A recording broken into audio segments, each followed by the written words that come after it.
es una actitud estupenda, satisfecha de sí misma. Así parece afirmarlo el verdor rutilante de los cerros que flanquean la ciudad, detallado colorido de las flores. Sin embargo, hay trajín en un hogar, el de los Güemes Montero. El jefe del hogar, don Gabriel, un hidalgo de prosapia hispano-católica, apenas se ha podido atender ese día a sus ocupaciones en las reales cajas de la Intendencia. La esposa, doña Magdalena Goyechea de la Corte, descendiente del fundador de Jujuy, está acostada y asistida sintiendo la dulzura y los dolores de la próxima eminente maternidad. Todo ocurre antes de la puesta del sol, en una casa cristiana y criolla en que se rezaba y se leían los diálogos de Platón, o la geografía de Estrabón, o la política para corregidores de Bobadilla, en una de esas casas antiguas y señoriales, edificadas sobre piedra, como quiere el Evangelio.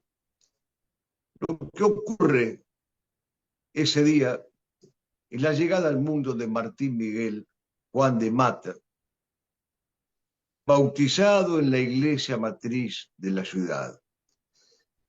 Con los años se podrá decir de este niño que hoy nace que defendió el norte argentino, la geografía norteña de la patria, cuidó las espaldas de San Martín, renunció a los sobornos, gobernó según las enseñanzas de la iglesia, forjó un vital espíritu patriota, creó una táctica militar, asombró con su coraje a la América del Sur, acaudilló todo un pueblo en armas y no quiso desmembrar el territorio de la patria originada ni desarraigarlo del espíritu de la hispanidad. Vale la pena entonces conocer más profundamente su vida y su obra. Fue educado primero por los padres franciscanos, asistió a la cátedra de artes del doctor Manuel Antonio de Castro, cursó el Real Colegio de San Carlos y estudió particularmente matemáticas y dibujo. Nada en él configura la fisonomía del bárbaro con que ha querido retratar a Sarmiento a los caudillos. Por el contrario, tiene el porte y el estilo de los hidalgos y de los señores de la tierra. Y es descendiente directo de Juan Francisco Güemes, que fuera virrey de la Nueva España entre 1746 y 1765, el hombre que defendió del ataque británico las costas de La Habana. En tanto caballero forjado en el recio molde hispano-criollo, no podía sorprender que a los 14 años se alistara en el regimiento fijo de Buenos Aires, en el tercer batallón de la sexta compañía que se encontraba entonces por Salta.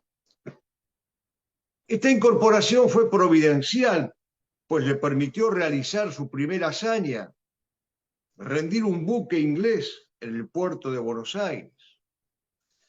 Los propios británicos han dado cuenta de este episodio entre perplejos e impresionados. Así lo cuenta en sus crónicas Alexander Gillespie, obra traducida al castellano como Buenos Aires y el interior, observaciones recogidas durante una larga residencia en 1806 y 1807. Ocurrió el 12 de agosto de 1806, el bien llamado Día de la Reconquista. Estaba Liniers conduciendo las acciones junto a su plana mayor. En esos momentos, un soldado agitado trae la noticia. El buque británico Justina ha varado frente a Buenos Aires. El lecho del río le frena el escape, pero no es presa fácil. Sus bandas esgrimen 26 cañones y hay a bordo una amenazante marinería. Enterado Güemes, no vacila un instante. Reúne a un grupo de húsares, se pone a la cabeza de ellos y espera que el río baje lo suficiente. Es cosa digna de verse.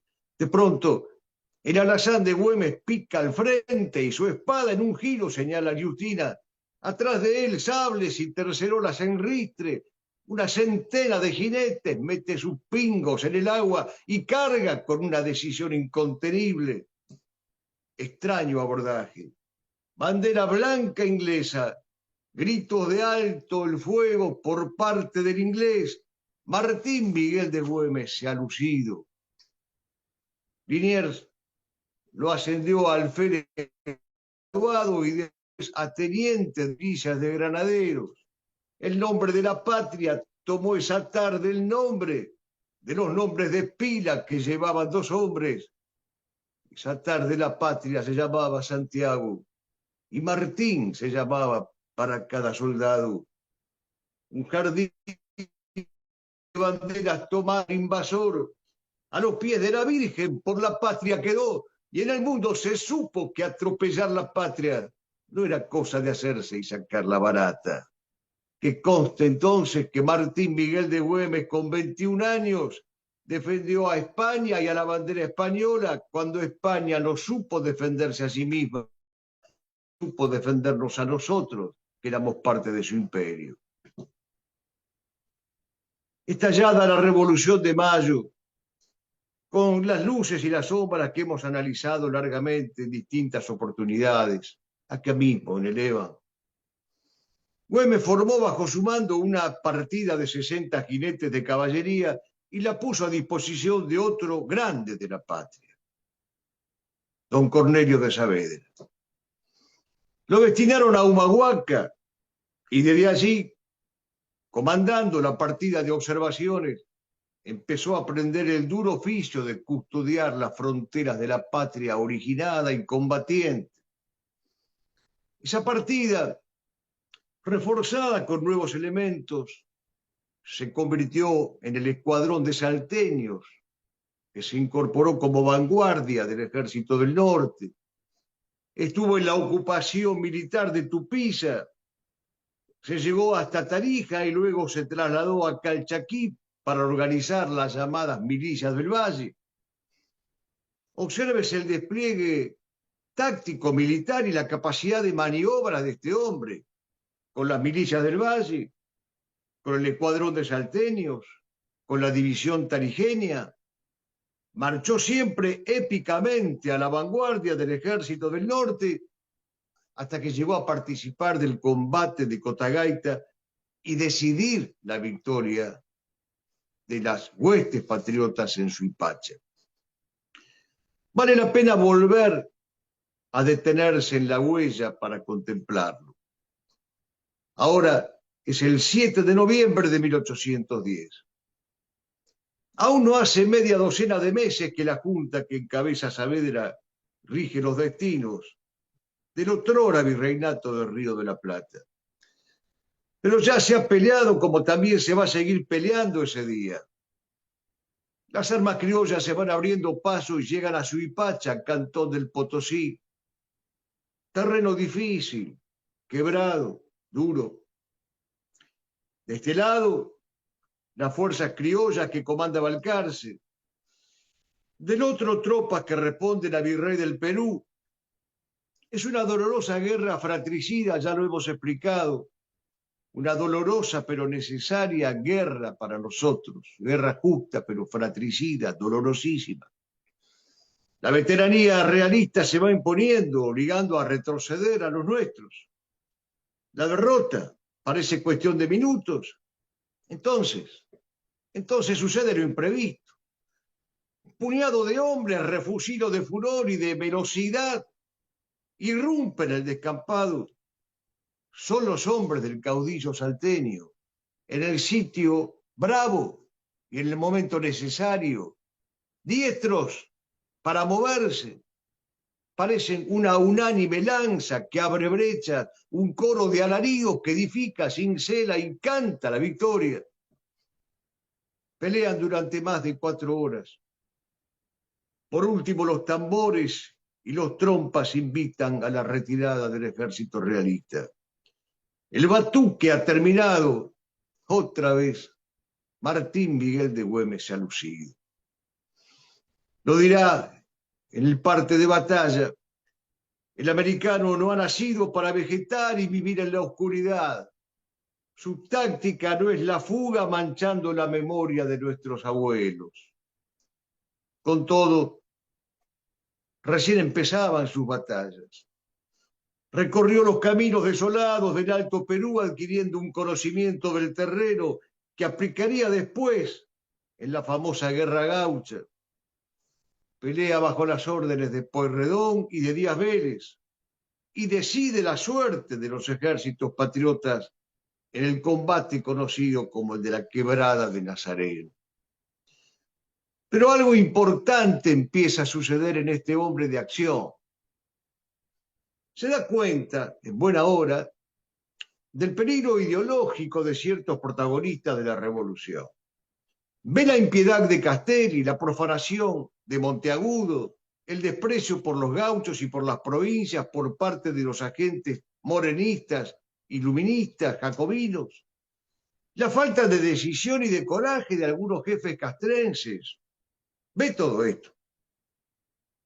Y es entonces cuando vuelve la mirada al general San Martín, lleno de admiración y de respeto por su trayectoria, por su conducta, por sus planes autonomistas, pero no felones.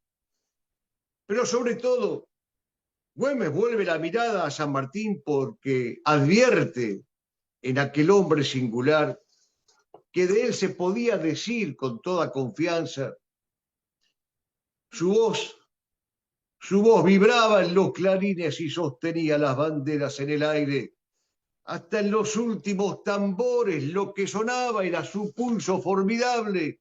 Si todo triunfo era su triunfo, toda la sangre derramada era su sangre. Y le escribe entonces al general San Martín esta carta. El coronel don Martín Güemes, ante usted con su mayor respeto se presenta y dice que por notoriedad sabe que marchan tropas de esta capital para el Perú. Consiguientemente, con mis sentimientos y no pudiendo mirar con indiferencia los peligros de la patria, me ofrezco a servir bajo sus órdenes. Gran conocedor de las almas, rápidamente se da cuenta San Martín de quién es este caudillo que así se presenta, con tanta magnanimidad y generosidad. Güemes desde 1814 queda a la cabeza de la defensa de Salta y del Alto Perú. Lo secundan hombres legendarios. El primer lancero Pachi Gorriti, aquel que enlazaba los cañones enemigos y los traía hasta el bando propio. El infatigable Luis Burela, famoso porque le preguntaron ¿con qué armas, señor, lucharemos? Con las que le quitaremos, dicen que respondió. Güemes y esos hombres de acero se lucen en combates desiguales como la Pedrera, Tuscal de Velarde o la Reconquista de Jujuy y de Salta. El reconocimiento sanmartiniano no tarda en llegar. Se lo promovió al grado de coronel, se lo declaró benemérito de la patria y se le confirieron atributos de comandante general de la vanguardia. Y desde entonces, San Martín, con la base de operaciones en Cuyo y con la base de operaciones en Salta, llevaron a cabo la planificación conjunta, estratégica y táctica de alcance continental para la obtención definitiva de la autonomía americana con dos condiciones. No traicionar el patrimonio espiritual de la hispanidad y no desmembrar el territorio heredado del imperio. Comienza la epopeya. Cada vez más Güemes es Güemes, el caudillo.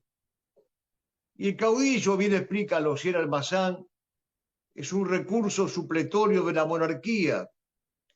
Por eso no es mala la analogía del caudillaje a los Güemes con el estilo regio de los grandes monarcas hispano-católicos.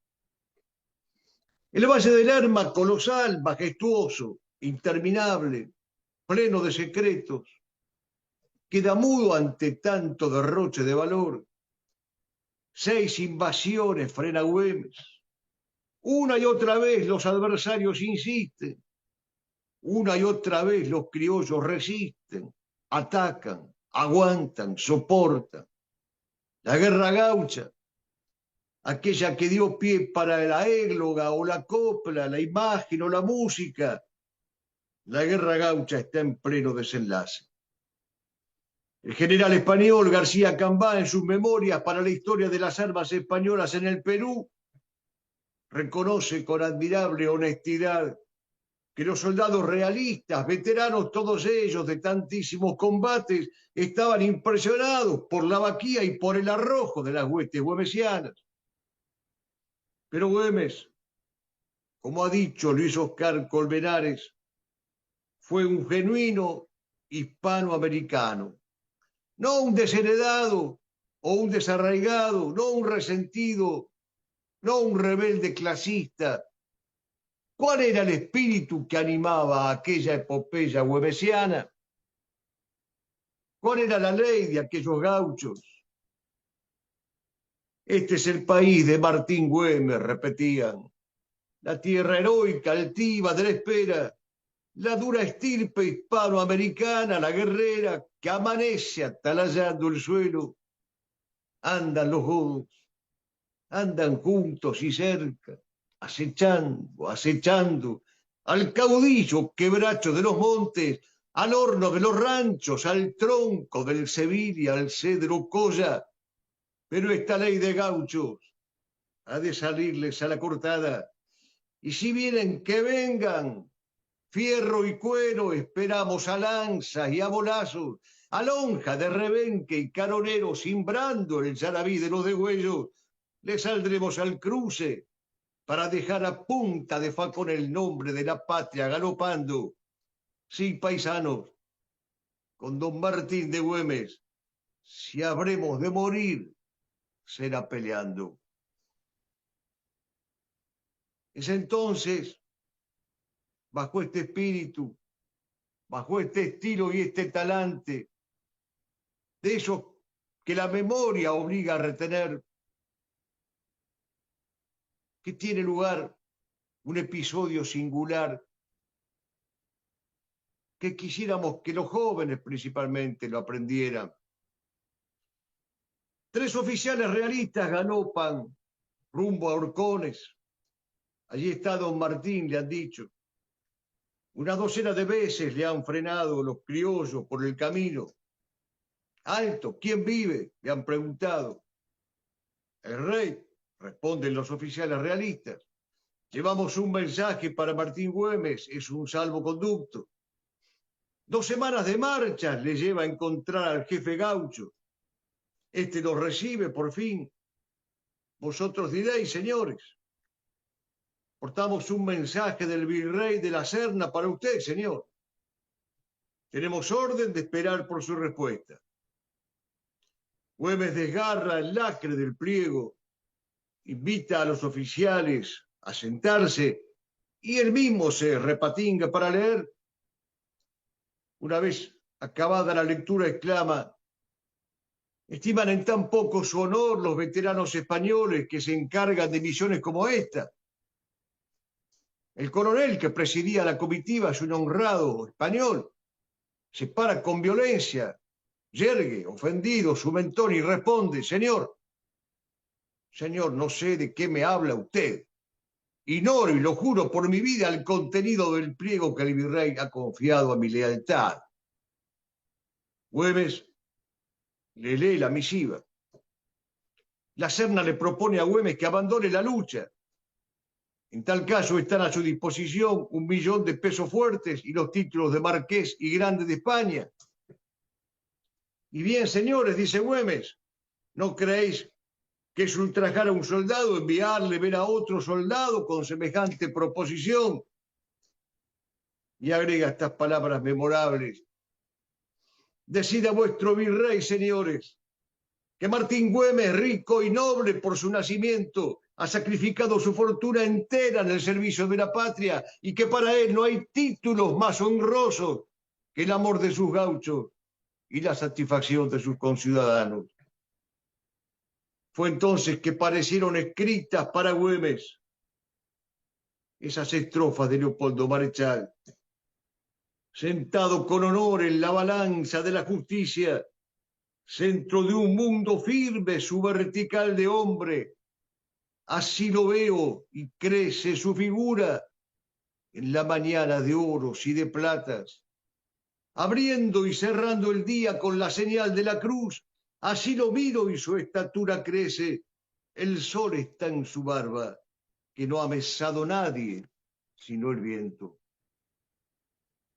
Admirado por tanta grandeza, el gran historiador Vicente Sierra, en un congreso güemesiano de 1972, exclamó: es evidente que el destino histórico y la voluntad de Dios nos han dotado de estos hombres para forjar el destino trascendental de América, destino que nos viene de nuestro origen extraordinariamente magnífico, nuestro origen hispánico.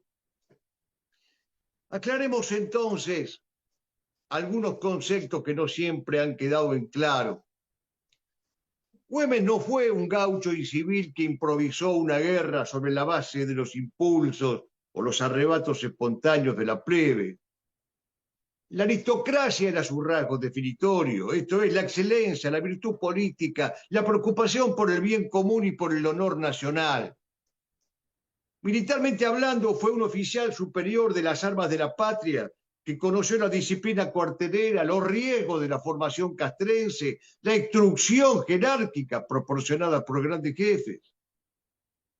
Se engañarían entonces quienes quisieran ver en la guerra gaucha el fruto de la improvisación, del desarrollo instintivo o de la mera rabia ocasional.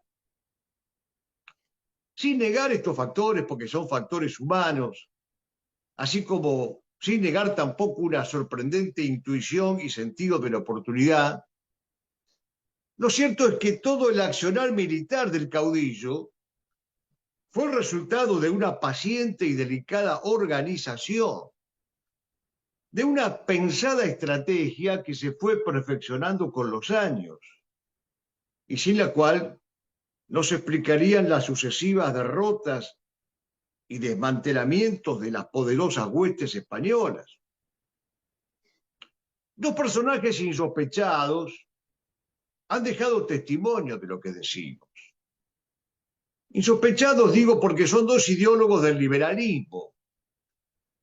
Dice Vicente Fidel López: la campaña de Güemes es, en mi concepto, un modelo en su género como plan estratégico y como ejecución consumada. No faltó en ella ninguna previsión.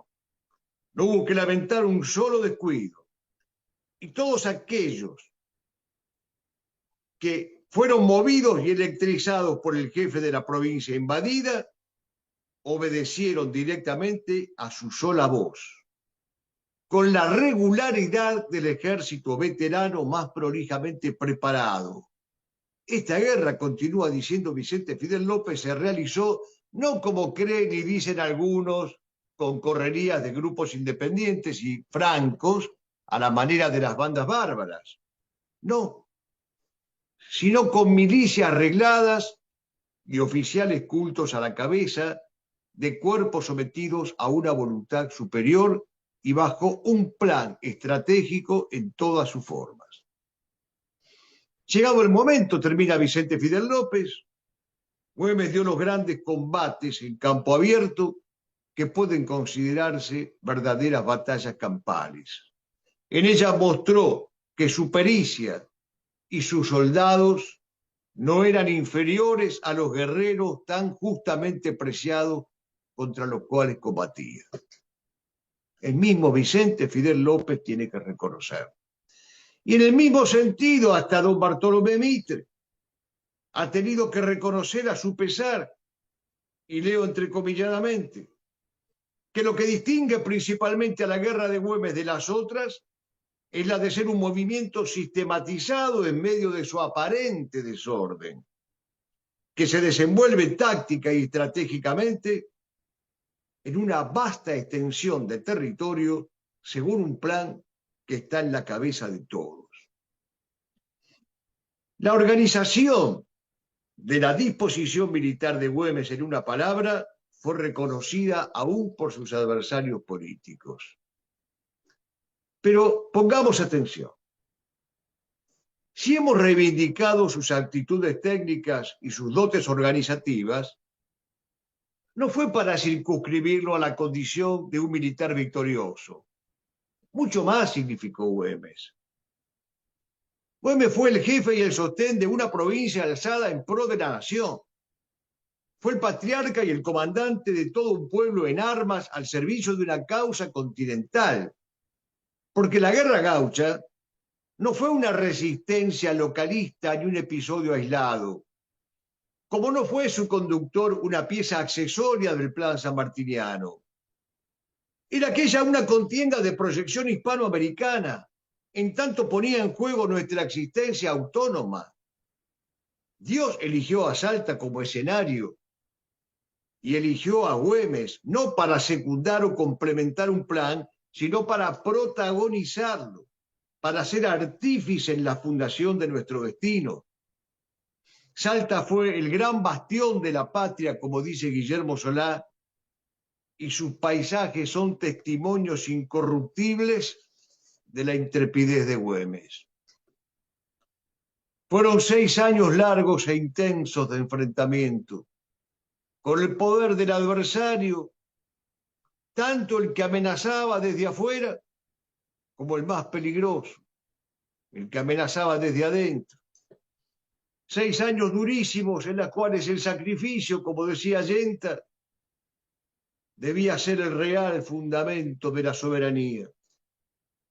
6 años de probar el temple y la fidelidad, soportando las presiones de los enemigos internos, aquellos a los cuales Dávalos definió como esa tacaña recua que quiere libertades, derechos, garantías, pero todo barato y no a su costa.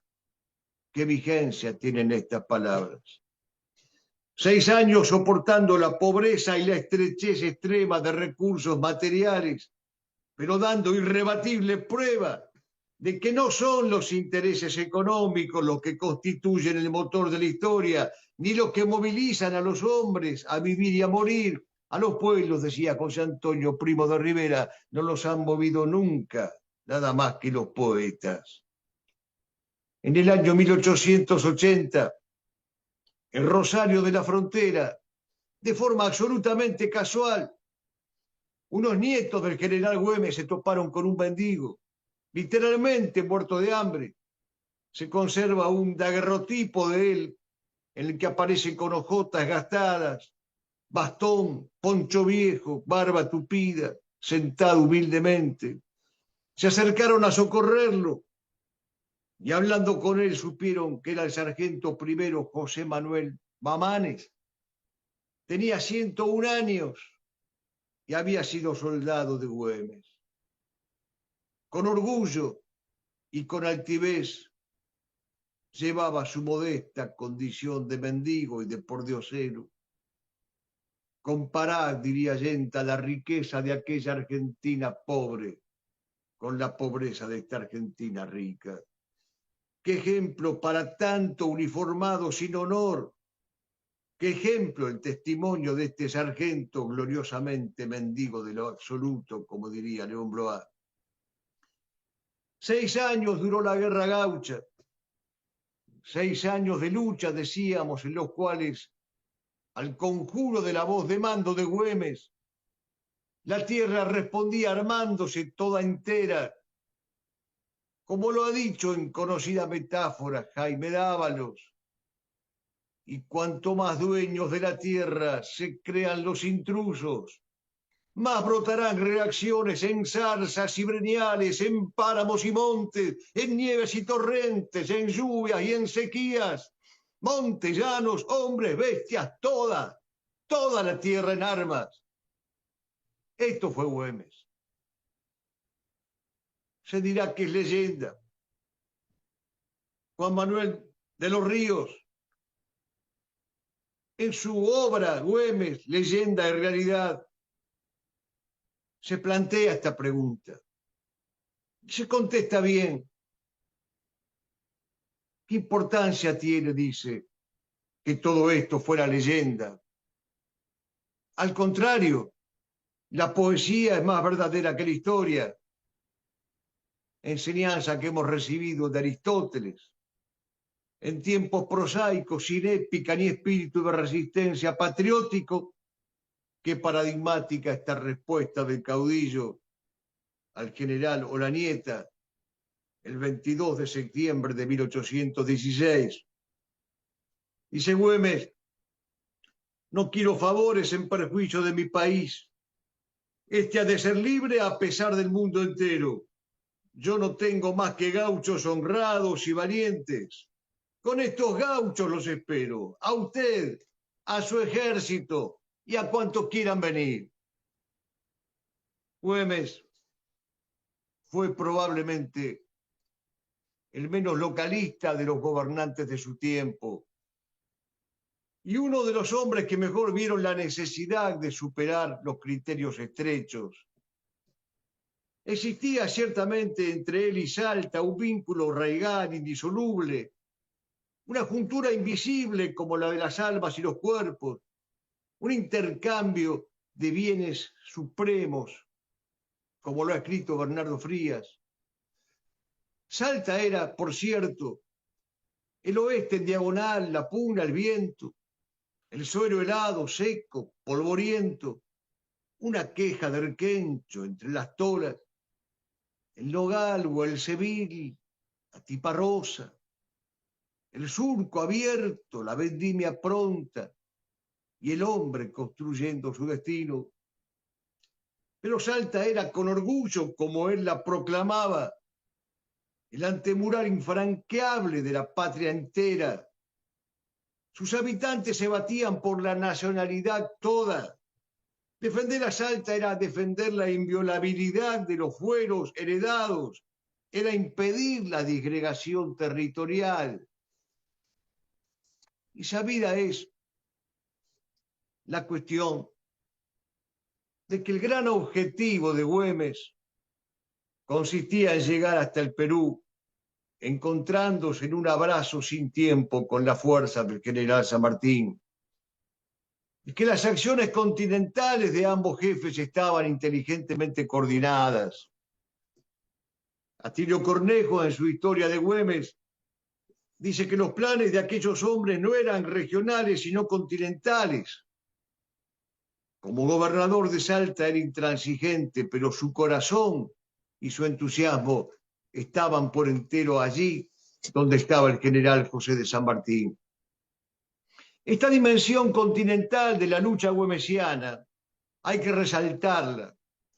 Fue estudiada por Luis Arturo Torino, miembro de número de la Academia Güemesiana, el cual en su opúsculo a la invasión realista del año 1820, opúsculo en el cual critica con razón a la historiografía mitrista, que bajo la apariencia de un elogio limita el accionar del héroe a la defensa localista de las fronteras, Luis Arturo Torino dice que no, y con razón y fundamentos.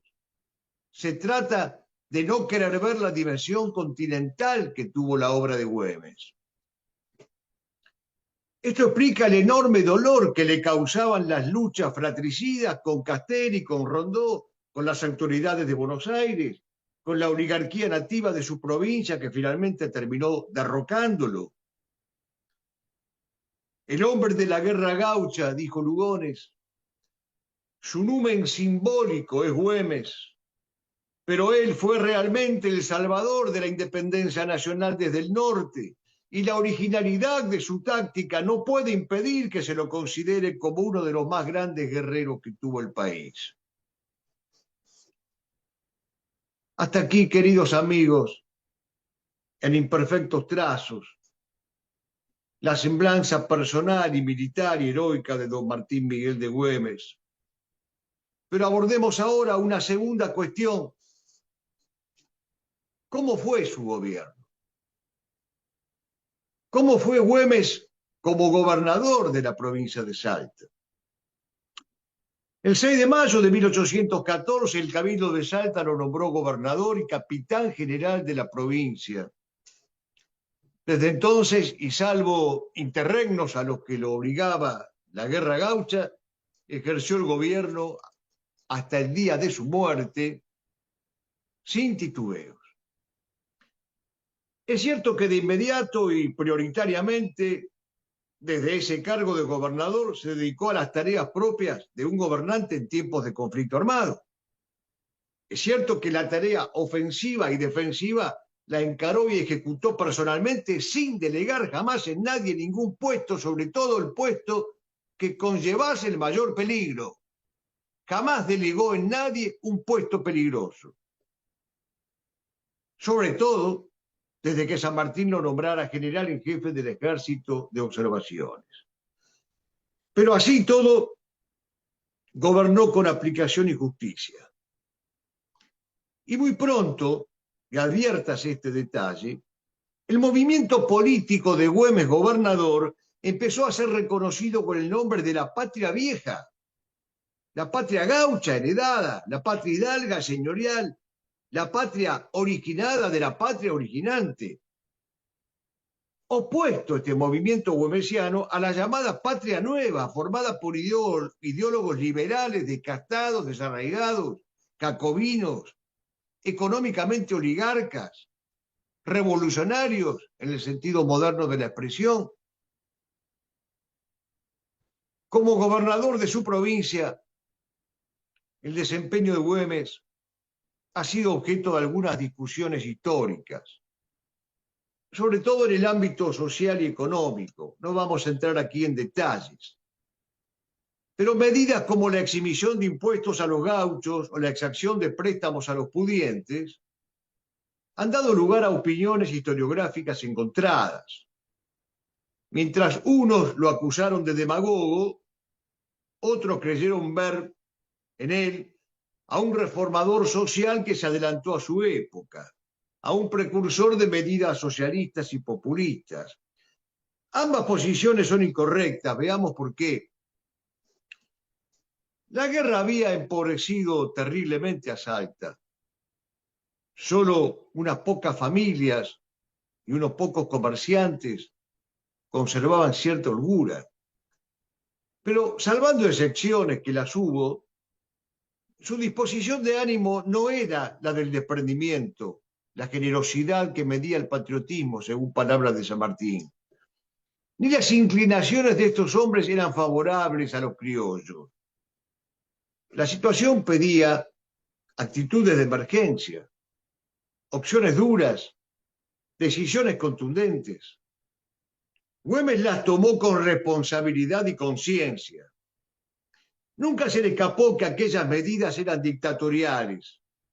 Pero a diferencia de los modernos, sabía que hay dictaduras lícitas, necesarias y oportunas.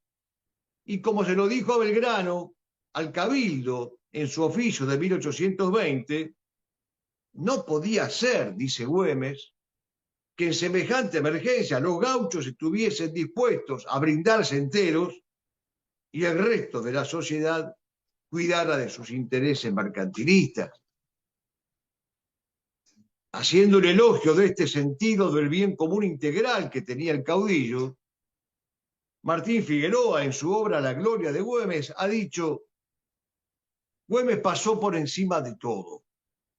Puesta su mirada en la cumbre, no se detuvo a contemplar la senda. El destino de la patria valía más que la comodidad de algunos hombres, y por eso exigió el máximo sacrificio, comenzando por dar él el ejemplo. Más que un gobernador civil, debió conducirse como gobernador militar de un frente combatiente. Ese fue entonces su mérito, como el de San Martín en Mendoza, como el de Rosas en la Confederación, haber ejecutado una dictadura sin la cual no se hubiera salvado la autonomía nacional.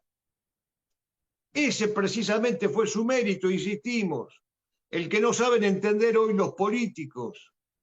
Haber comprendido que la defensa del bien común completo exige a veces y en ocasiones el sacrificio de los más fuertes, no el de los más débiles.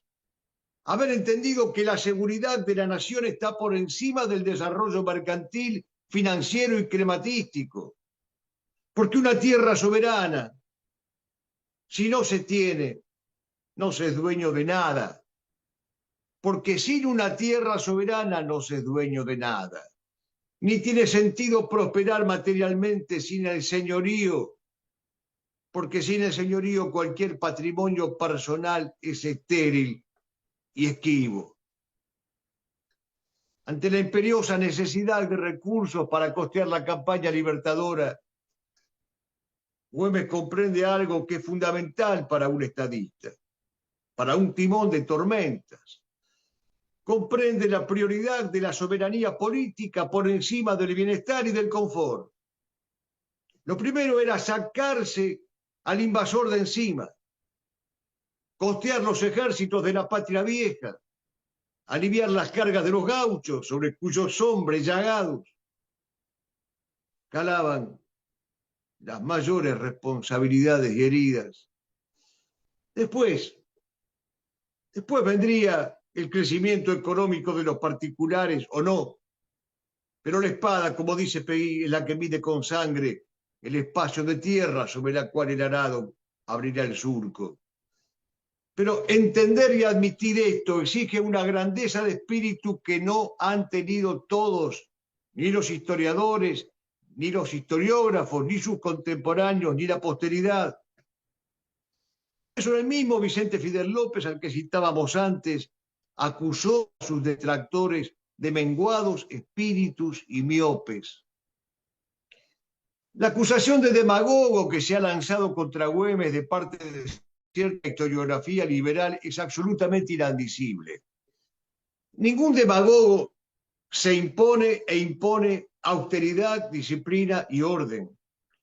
Ningún demagogo rehabilita la supremacía de los deberes y de las obligaciones, ni de fortaleza, oblación, sacrificio y martirio hasta dar su sangre en plena juventud, que esto fue lo que terminó haciendo Güemes. Ningún demagogo rechaza los sobornos y los halagos, prefiriendo la vida rustra y la muerte mártir. Un manifiesto a los habitantes de Jujuy del año 1819 lo retrata a Güemes de cuerpo entero y constituye un mensaje para los argentinos de hoy. Dice Güemes que todo hombre que quiera vivir en las provincias libres del Estado se presente dispuesto a tomar las armas y a marchar al frente en contra de los enemigos y en defensa de la nación, a los destinos que se les señalaren oportunamente.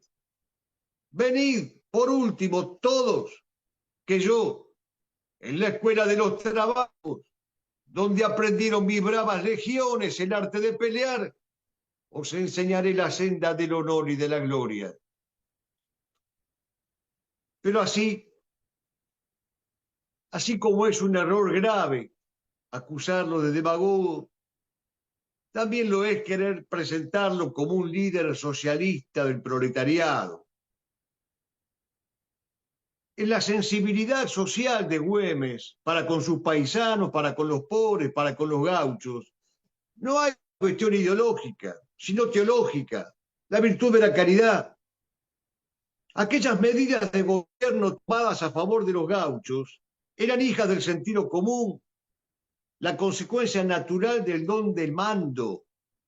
La verdadera jerarquía se funda en el servicio, dirá Ramiro de Maeztu. Y esto fue lo que hizo Güemes. Eran medidas acordes con su educación hispano-católica tradicional.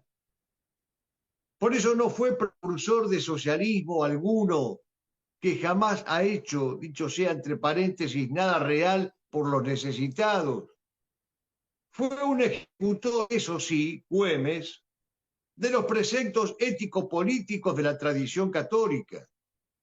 El famoso fuero gaucho, por ejemplo, una normativa institucional que protegía los derechos de los hombres de campo y de pelea, era una institución de clara raigambre católica y medieval. No se trataba de una innovación moderna, se trataba de la aplicación antigua, antiquísima, del derecho natural y cristiano. Se cumplían en él, una vez más, las palabras marechalianas. Todo buen gobernante lo será cuando a sus inferiores descienda por amor y se haga un simulacro de aquel Padre Celeste que a toda criatura da el sustento y la ley. El gobernante que no asuma el gesto de la paternidad es ya un tirano entre sus inferiores. Existe un relato de singular fuerza expresiva que nos permitirá entender la relación patriarcal de Güemes con sus gauchos.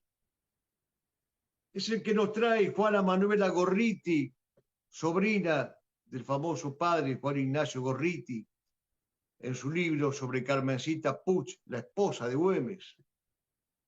Al llegar Güemes a Horcones, los paisanos se precipitaron a su encuentro, gritando su nombre con delirante entusiasmo.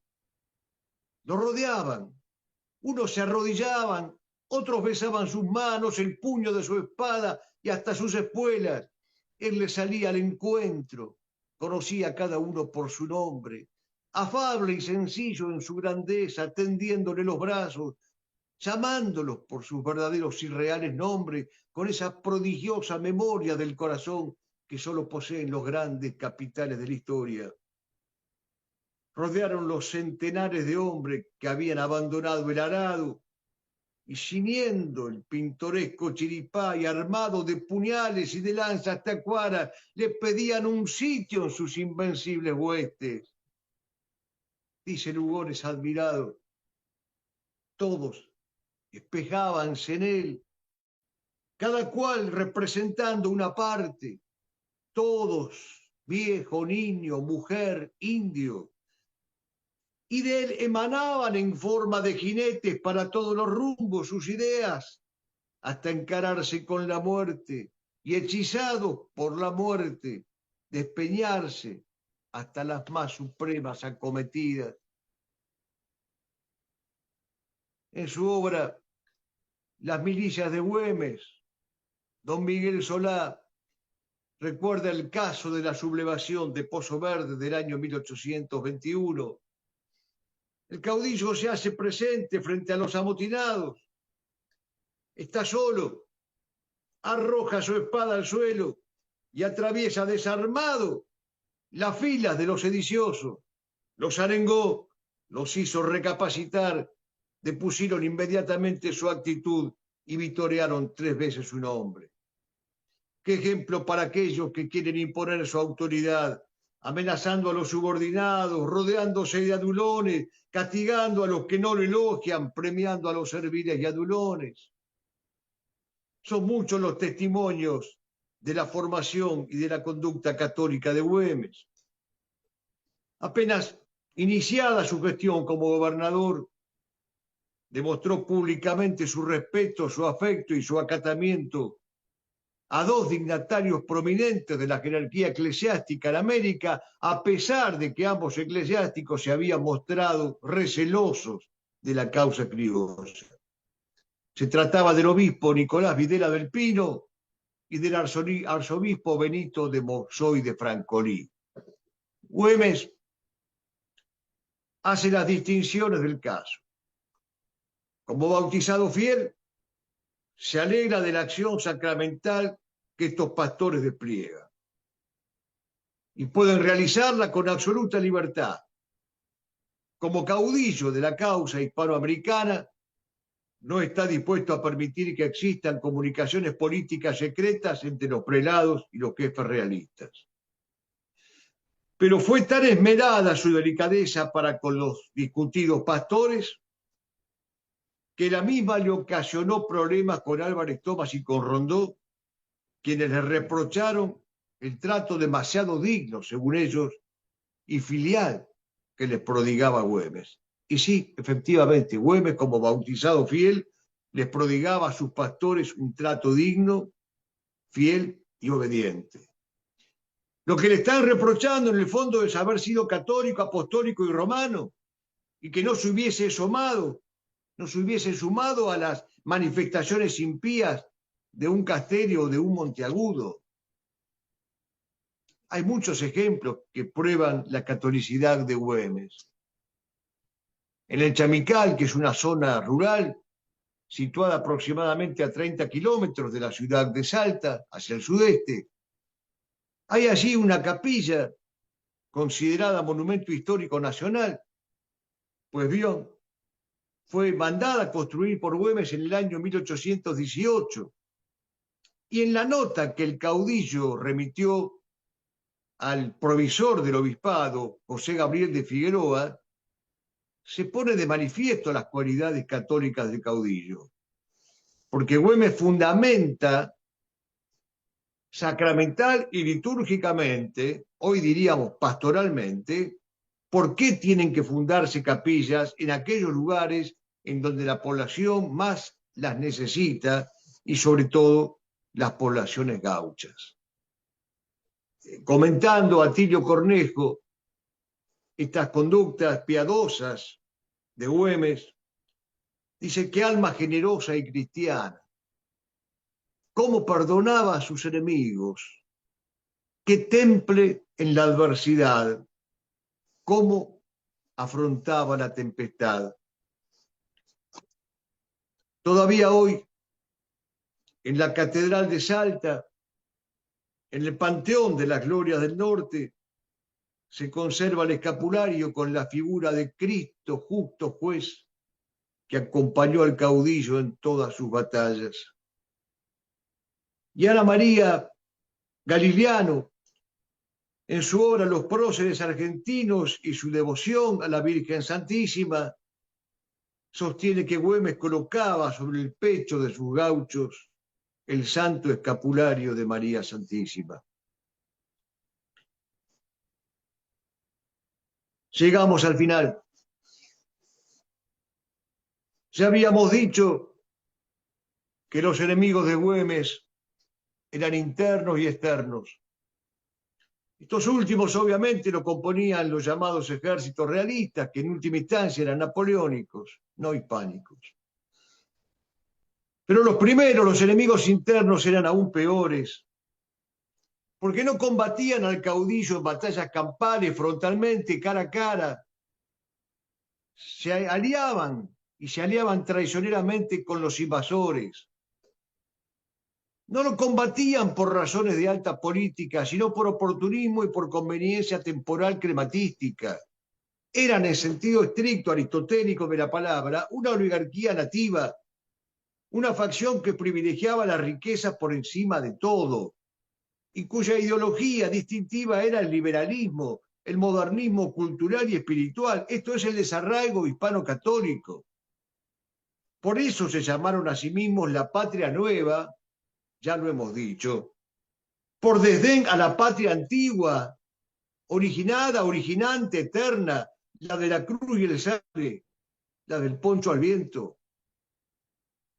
Fue este enemigo interno el que hacía de informantes a los realistas, el que propiciaba las invasiones a Salta, el que hacía propagar desinformaciones entre la propia tropa. Fue así que el coronel realista José María Valdés, favorecido por el apoyo traidor de estos enemigos internos, entró subrepticiamente en Salta la noche del 7 de junio de 1821. Entró por las quebradas del Éser y de los Yacones. Güemes, que redactaba el despacho diario en casa de su entrañable hermana, doña Macacha, de la cual habría mucho por decir. Güemes salió personalmente, como hacía siempre al oír los disparos, para ponerse al frente de las acciones. Donde estaba el peligro estaba Güemes. Una partida realista lo hirió gravemente de bala en una de las vértebras posteriores. El heroico gaucho, sin apearse de su cabalgadura, instigó a su caballo que lo llevase al galope hasta el campo de la Cruz. Allí, acompañado de un pelotón de leales y irreductibles, pidió ser transportado al campamento de la zona del Chamical, en la quebrada de la Horqueta, donde agonizaría sin un solo quejido durante 10 días para entregar después su alma a Dios. Vale la pena contemplar el desenlace de este magnífico drama. Ha salido Güemes de la casa de Macacha. La oscuridad es casi total. Monta de un salto y de memoria a su flete. Desenvaina el sable, viva 3 veces a la patria y carga contra las sombras. Un tiro del infierno le parte la espalda. Sus gauchos lo ven recostado sobre el cuello del caballo, observan el gesto mudo de sus labios doloridos, sellados. ¿Puede seguir, general? Claro que puedo, dice Güemes. Penosa marcha que dura la noche y la mañana del día siguiente, hasta que su cuerpo desangrado reposa en un modesto catre del campamento gaucho. Lloraron los hombres y las cosas de Salta aquella noche. Lloraron los rostros desgajados y negros de los infernales. Los ponchos empezaban a cruzar sus bandas negras. Y todo Salta lo lloró en Vidalas.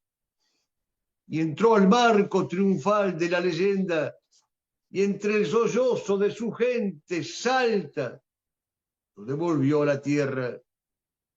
Y en celestial visión surgió la luna por el azul camino de la noche, y en senderos de sangre fue corriendo por la fibra al hombre, y palpitó la caja su mensaje, y la que la se alzó redonda y alta, y hasta en el fondo mineral del cerro. Esa noche el dolor se llamó Salta. Alguien, no obstante, lloró de un modo intensamente distinto. Su esposa, Carmencita Puch, enterada de su muerte, decidió soterrarse, cortarse la cabellera, y hasta que murió apenas 7 meses después de él, solo repetía 2 palabras: debo encontrarlo, debo encontrarlo. Los ojos de Carmen Puch, mirando desde la torre, son más azules ahora, tanto calcar horizonte.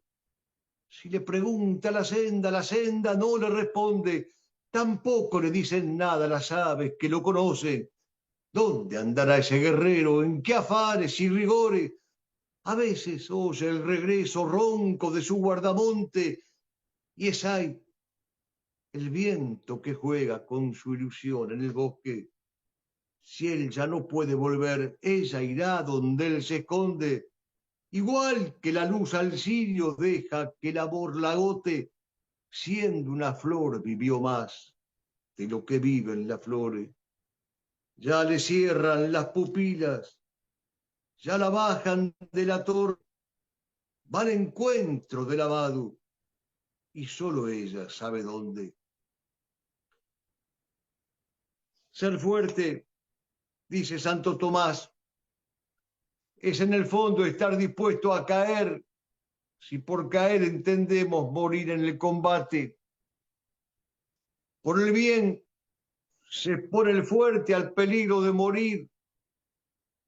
Lo que importa no son las heridas, sino la realización del bien. A Güemes, el fuerte, no le importaron los peligros, las heridas, las amenazas, la muerte, sino la realización del bien. Le ofrecieron un salvoconducto, garantías, mejores cuidados médicos a cambio de renunciar a la lucha. ¿Cuál fue la respuesta del caudillo? Reunió a sus hombres, gastó su escaso aliento para saludarlos uno por uno. Aunque yo me muera, les dijo, sigan batiendo a los maturrangos. Fue entonces cuando llamó solemnemente al coronel Vitt para delegarle el mando. Clavó su espada con empuñadura en cruz sobre la tierra y le dijo al coronel Vitt: coronel, por la cruz de esta empuñadura, júreme que en Salta no ha de quedar un godo en pie de guerra. Bajo el sol apenas caliente de junio, se nos moría Güemes. Arrojó su cabeza sobre un costado y aguarda. En aquel momento límite escribió Lugones. La cabeza del caudillo dibujábase sin su morrión. Todo hacia atrás el cabello de crespa negrura. Noble la frente, los grandes ojos de serena arrogancia, la nariz espaciosa, pálido, como el peligro en el vellón de su barba oscura. Tiene razón Lugones. Arroja Güemes por última vez su cabeza prócer. Su sangre se hizo una con la tierra y siguió galopando por los cerros, libre ya, sin tropas enemigas al acecho. Bajo el Seville pronuncia su oración de despedida. Escuchémosla. Herida fiera, herida que se lleva la vida y mi aliento, herida que voltea desde mis guardamontes y me apero gota a gota, herida que se pierde en el monte, en la boca de los trabucos, en las moarras, en los regatones, en los caroneros, heridas de traición. Alguien me vendió esa noche, alguien me esperaba emboscado en los cercos, herida en las calles del pueblo, y venir a resollar el último desgaje en la higuerilla, abajo de un Seville con un cielo de salta tan adentro, herida, herida fiera y cobarde, que me acorta los días de pelea y de entrevero, los días de los ponchos y tacuaras, y los lazos imbrando junto a ellos. Dios mío, tapóname esta herida que me mata, cúramela con el agua bendita o con el fuego, apriétala de luna, déjame seguir peleando, peleando por la patria junto a ellos. Cúrame con lluvia o con sequía o con rocío en el amanecer silvestre de los cerros. Dios mío, déjame andar sable desenvainado, largándome al galope. Déjame caerles como ráfaga. Déjame montar potros, correr estrellas, cuidar sendas. Desde Tarija hasta el Rosario soy el rastro de un tigre que pelea. Pero ahora, señor, abajo del Seville los veo a mis criollos, vigilando mi sueño calladamente solos, ásperamente duros, porque yo casi ya he ingresado al viento. Así rezaba Güemes, y desde allí Martín piara como un bocado los recuerdos, crece en el horcón del rancho, en la flor de los ceibos. Martín, el que nombra a la tropa en el vivac del fuego, cuida a mis gauchos, cuida a la patria virgen de las Mercedes y el ejército, son hijos de Miraya, patrona y generala. Me falta el aire, habiendo tanto aire este día de junio bajo el cielo, me falta el aire habiendo tanto aire en este cerro, pero yo sé que vuelvo en el combate eterno, tapado con mi poncho que será rojo y negro. Aura, criollos, aquí llega la patria, el galope azul y blanco de los bosques y cerros, que no pise un invasor en el territorio nuestro, que no pise un invasor en el territorio nuestro. Ahora, criollos, viva la patria.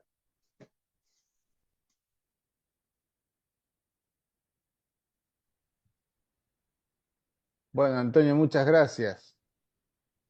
Eh, Ahora vemos si hay alguna pregunta, algún comentario que alguien quiera hacer. No, solamente decir buenísimo lo que hemos escuchado en la conferencia. Gracias, María, ¿cómo te va? Bien, desde Salta. Sí, sí, sí, sí, claro. Muchas Este, gracias. no sé si hay alguien más que quiera hacer un comentario. Eh, Y Alberto, Sí, no sé una quién es el que habla. pregunta, Ah, ¿eh? Miguel. Miguel Miguel. Ángel. Sí. Se me ocurrió preguntar, venir a la actualidad para preguntarle al profesor también, y justo que dice esta compañera de Salta, mm, no sé, le pido mil disculpas, pero he escuchado que cómo traer hoy toda esta lucha, ¿no? Traerla hoy, vivirla hoy en Salta, inclusive en la Argentina. Los originarios estaban con problemas de vivienda, una promesa, tenían los planos y todas unas viviendas. Y digo, como ellos, los más, por ahí los más sencillos, como Güemes luchaba por ellos, hoy en día se podía hacer algo en nombre de él, ¿no? Si es una pregunta o un comentario nomás de mi parte, pero se estaban quejando de que le prometieron barrios y no se hicieron. Pero bueno, una cosa es, me parece, la política y otra cosa también es eh, la pelea que llevó Martín Miguel en aquel tiempo, ¿no?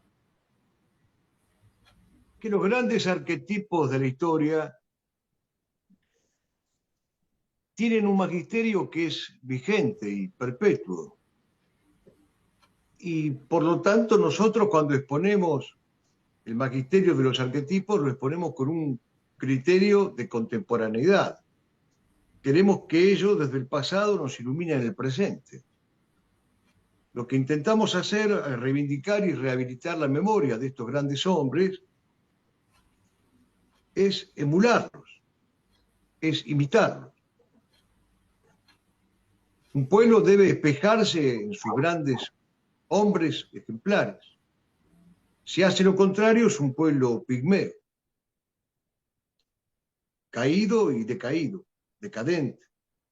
Si en cambio es capaz de emular y de imitar a sus arquetipos, todavía hay esperanzas. De modo que sí, nosotros planteamos la pedagogía de los arquetipos como parte de nuestra actitud historiográfica.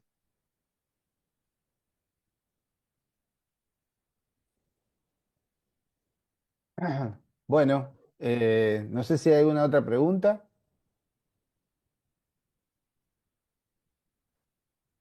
Bueno, eh, bueno, entonces, Antonio, te agradecemos. El Instituto Elevan te agradece mucho esta, esta charla. Ahí, Muchas gracias. Luciana, ¿estás levantando la mano o estás aplaudiendo nada más? No, un aplauso. No, Ah, bueno, aplaudiendo, ah, increíble. bueno, bueno, Muchas gracias. Gracias a ustedes. Muchas gracias. Muchas gracias. bueno. Les agradezco a todos la presencia y a Antonio la charla. ¿Eh? Y Gracias, Alberto. nos vamos y nos vemos en cualquier otro momento. Hasta Muchas pronto. Gracias. gracias. Buenas noches, Muchas gracias, gracias. Antonio. Buenas noches. Buenas noches. Buenas noches, gracias. Muchas gracias.